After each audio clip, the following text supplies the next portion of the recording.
Welcome back to Green is Good, and it's an honor to have Ethan Brown on with us today. He's the founder and CEO of Beyond Meat. And Ethan, this is your first time on Green is Good, so welcome to our show. Oh, thank you so much for having me. It's a real pleasure. Hey, Ethan, before we get into talking about your great company, Beyond Meat, and for our listeners out there who want to follow along and see his amazing website, it's www.beyondmeat.com.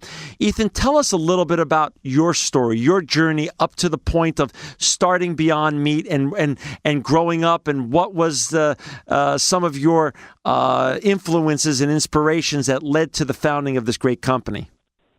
Sure. No, great question. And it's interesting for me. It really goes back to a time when I was quite young, probably not even 10 years old, where I had a lot of experiences during that time with agricultural animals. I was living in the city, but my dad had a hobby farm that turned into a business where he had about 100 head of Holstein cattle. And we would spend weekends and summers out in the countryside there, and it really made an impression on me because I was both interacting with the animals in my house, dogs, and we had all sorts of pets, and then interacting with the animals at the farm, and I had a trouble, like I think a lot of children do, kind of distinguishing why is this one animal kind of treated like a production unit and the other is given every privilege known to man, and so that just sort of stuck with me. It just kind of sat with me, and as I grew up, I got into clean tech for reasons related to climate change. I was very passionate about climate change coming out of school, and I worked for a long time for a fuel cell company, one of the great companies, Ballard Power Systems. And enjoyed that a lot, and just was really glad to be of service in that area. But I had this calling that kept coming back to me around, if I could do something about livestock, I could satisfy a lot of different social issues that I cared about. I could address them. I could help to address them. And so that kind of kept coming back to me throughout my career. And the pieces started to fall together as I learned more about animal protein and what's required to put 3 ounces of steak or chicken at the center of your plate. And so it was looking at ultimately at the climate change implications, at the human health implications, at the natural resource use implications in terms of water, energy, and land, and then ultimately at animal welfare. And I said, okay, all of these things can be addressed by creating a plant-based meat. So I said, you know what? I had an entrepreneurial itch.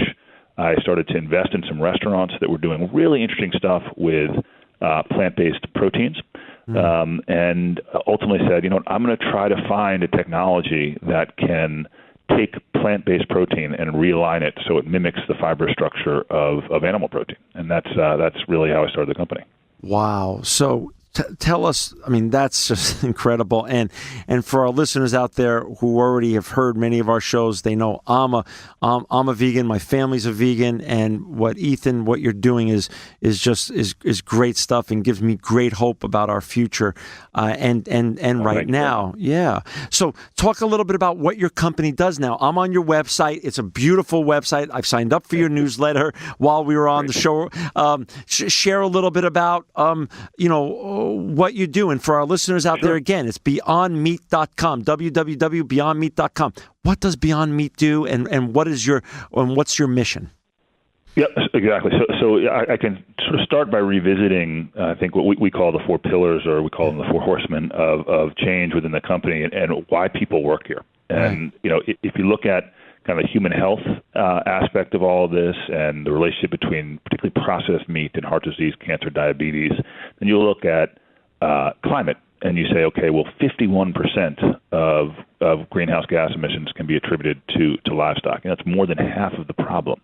And then you look at resources. Here in California, we just had a lot of rain, but previous to that, we were having a very, very bad drought where federal water allocations were almost nothing to farmers here. So, there's a tremendous draw on the resource base from livestock. And, of course, you go into the animal welfare question, 66 billion animals a year being processed for food. And more people, I think, are uncomfortable with that, particularly with the advent of the internet and YouTube and the ability of people to see inside what's actually happening in these large-scale agricultural systems that are nothing like the family farm and what people thought maybe food was being produced in the manner that they were produced. So, all of those things motivate people to be here. What we've been able to do is say, okay, we like meat. Meat tastes good, but we're going to need to figure out a way to get meat from plants. And that's exactly what we've done. We're not providing something that is sort of like meat, that is tofu-like. We've said our goal is to perfectly replicate animal protein with constituent parts that are derived from the plant kingdom. And luckily, they're all there. So we have, obviously protein is available in huge number of feedstocks in the plant kingdom. Lipids, they're available out there in the plant kingdom as well. Obviously, water is abundant everywhere in the plant kingdom. So you have all of these attributes that you can draw from, and then you can run them through a very simple process that took us a long time to develop in the University of Missouri, even longer before us, that heats, cools, and applies pressure to these proteins. So they are realigned in a way that actually truly mimics the fibrous texture of meat. And so what our argument is we're not creating a substitute. We are simply creating meat. And it just happens to be from protein, from lipids, from water, from trace minerals, and from carbohydrates that come from the plant kingdom as opposed to the animal kingdom. Wow. And so what are some of the products you have now, and what is in your pipeline to be coming in the future? So the product that we're most excited about right now is our new product, which is a beef product, and it's completely from pea protein. So peas were commercialized at a large scale, primarily around their fiber content. But obviously there's protein in peas. And so we work with suppliers that have extracted that protein, and we take the protein and run it through our process. And at the end of the day, you have a beef crumble. It's like a ground beef that is made 100% from pea protein. So it has the gram for gram, the protein of beef, but it has no saturated fat, no trans fat, and no cholesterol. It's a fantastic product. So we met with Alton Brown, the celebrity chef. Sure. And he had a really interesting response. He said that, this may not reduce his steak consumption, but for everything else where he uses ground beef, he can use our product. And so that was exciting to hear, and we're seeing that in the marketplace now. It just launched in February. Right. The pull off the shelves has been terrific. And so right now what we have are two main offerings. We have that beef offering, and then we have our chicken product. And the thing we focused on so much with the chicken is making sure that it had that long fibrous structure that's so familiar to people in chicken, so that when it pulls across the teeth or when you tear it, it's as if you're tearing muscle or animal meat. Wow. So that's really been the innovation we've tried to bring to the market.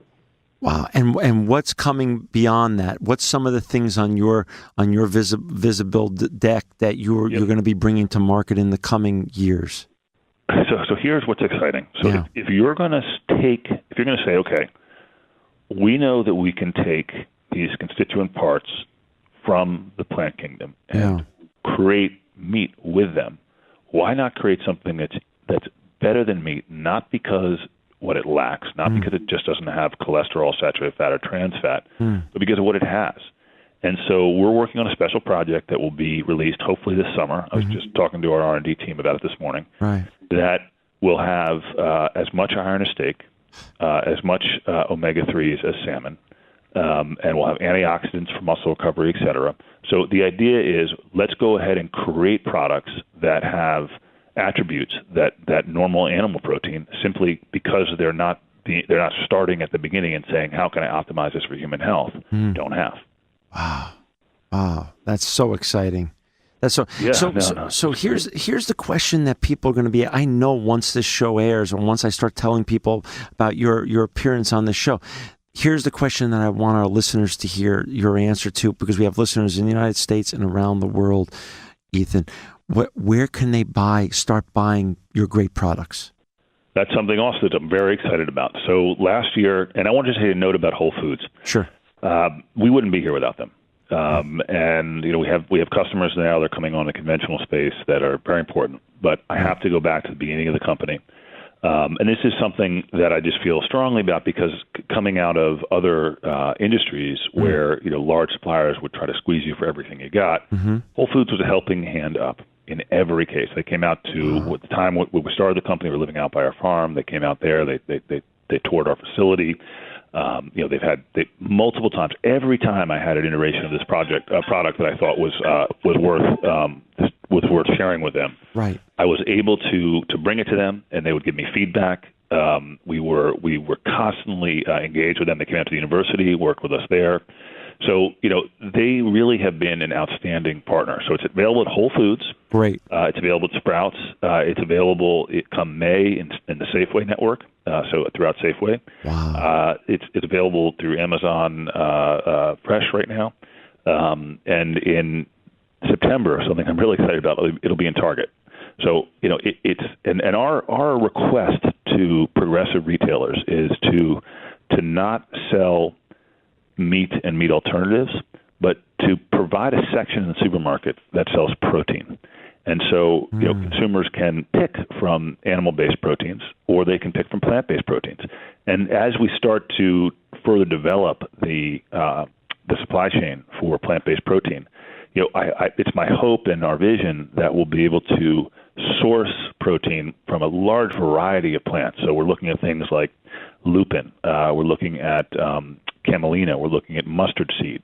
All of these different feedstocks that are out there in the plant kingdom that you can get protein from. It hasn't been developed yet because there hasn't been a model where you're taking protein directly from the plants and providing it to consumers at the center of the plate at any mass scale. For our listeners who just joined us, we're so honored to have Ethan Brown with us on the phone today. He's the founder and CEO of Beyond Meat. For our listeners that want to learn more about Beyond Meat, it's www.beyondmeat.com. There's also on the website, there is a finder. So if you want to just type in your zip code to find the closest location, as Ethan just mentioned, Whole Foods, Safeway, Amazon, Target, Sprouts, who carry his great products. It's right there on the website. So let's talk about the plants that are, feeding your feedstock. Aren't there literally dozens, if not hundreds of plants that are yet unexplored that can continue to be great feedstock for you in the coming months and years ahead? And that's what is so interesting. There's so many potential resources for us in the plant kingdom that we can pull from, and we're just getting started. What we're using right now are products that or feedstock streams that have been developed for other reasons, right? Like I mentioned before, like peas, it was really the starch that people were after. And then, hey, there was this derivative protein. But once you start to say, okay, well, how can I go ahead and start to source directly? Yeah, you start to look at so many different potential feedstocks. And I think this is what's so exciting for American agriculture and global agriculture. If you can take pastures and turn those into fields of protein, where the amount of money that the farmer can get per field is dramatically increased, that's a win-win for everybody. Right. Unbelievable. We talked about the stores that are either carrying it now and or going to be carrying it sometime this year. They're going to start taking it online. Are there any restaurants yet that are starting to use it, or is that coming also in the near future? So there are some. Tropical Smoothie throughout the Southeast and the Mid-Atlantic does carry it. Okay. And we are in discussions with a few major both convenience store and fast food chains because I think that's a great application. At the end of the day, as the stuff in the chicken nugget is basically is white stuff, right? Right. It's not whole chicken breast. It's kind of this mix. In fact, it's quite unattractive if you look at what it is. So if we can provide that white stuff and make it a healthier version, why not do that? And then ultimately, as we get scale, because we're more efficient than animal agriculture, the vision is to then underprice meat as we achieve some scale. Well, let's talk about scale and tie that back to the issue of celebrity investors. You have some great names that have backed you, that have believed in your vision and your dream, Bill Gates being one. Who are some of the others? And then explain why they invested in you and what you're doing.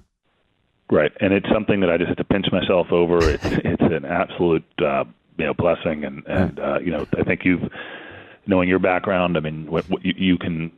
You start to feel like you're just part of something bigger than yourself when people like that get involved, and it's a pretty amazing feeling. But with Bill Gates, I think for him, we had the opportunity to sit down twice now, and it is the opportunity to transform the protein sector and make low cost protein available throughout the world. I mean, that's what he is so committed to.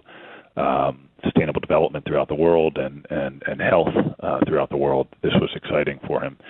And then with Biz and Ev Williams, the Biz Stone and Ev Williams, the founders of Twitter, I can't say enough about how committed they are to the company. The week that Twitter went public, you'd think it'd just be something where that's all they're focused on. Yeah. I was getting emails about particular stores in San Francisco that had, there's maybe a stock out or something of that nature. So they are super involved in the company. It's a passion for them. They care so much about plant-based protein and sustainability.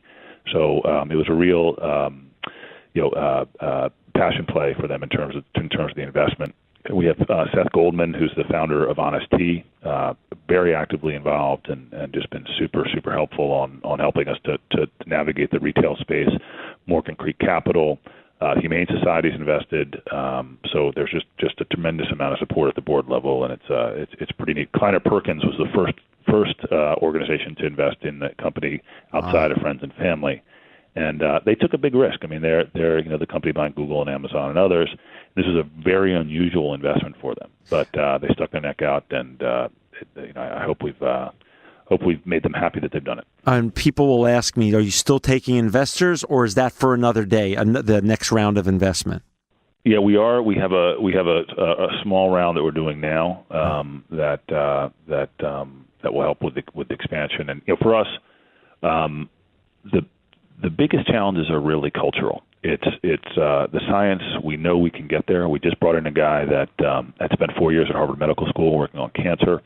The reason that we have him is because we're interested in protein expression and interaction, and he has some expertise there. We know we can get the science.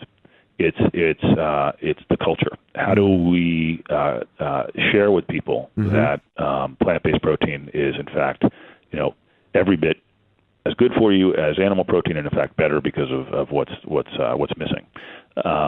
And so for that you have to spend on marketing. Right. And I look at with much envy the Got Milk campaign and what they did to revitalize the dairy industry, and I think that's really necessary for the plant-based protein industry.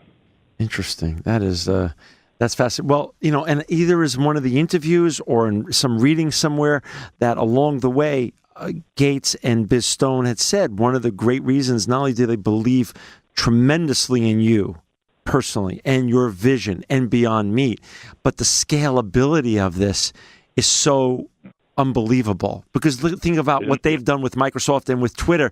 They just know that this is the next horse to bet on. So I'm betting on you that you're going to be able to, socialize it and get people, get through the veil and get people comfortable with getting through that. It makes a lot of sense. We're down to the last minute and a half, unfortunately. Talk a little bit about some of the fun events that you're going to be doing this year and other things that are on track for this year, because we're going to have you back anyway. So just give us a little vision on the rest of this year, Ethan. Sure. So we have a really fun weekend planned at the largest natural food show in the country at Expo West, where we're going to be publicly courting a large food chain and a fast food store. And I can't exactly explain how we're going to be doing that because it's a surprise, but it's going to be really exciting, and we have some press coming in to cover that. We have a food truck that's going to be touring to provide samples to people, and that's really what we're about this year, is getting the product in people's mouths. That's the most important thing for us, because it removes all skepticism and concern once the people have tasted it and enjoyed the texture. So it's really around those campaigns. You're going to see us out in the stores providing samples to people. You're going to see us in the street with our food truck. And you're going to see us continuing to work with media to get the message out there that plant-based protein is here. it's in the form of meat, and it's something that's healthy and enjoyable. Well, on that, we're going to leave it for today's show. And again, we're just humbled and honored to have you on today, Ethan. And for our listeners out there that want to learn more about Beyond Meat and where they could try it and taste it and enjoy this great and amazing product, it's www.beyondmeat.com. Ethan, first of all, I just want to say personally, thank you for making the world a better place. And second, on behalf of all of our listeners, thank you for leading the world beyond meat. You are beyond inspiring and truly living proof that green is good.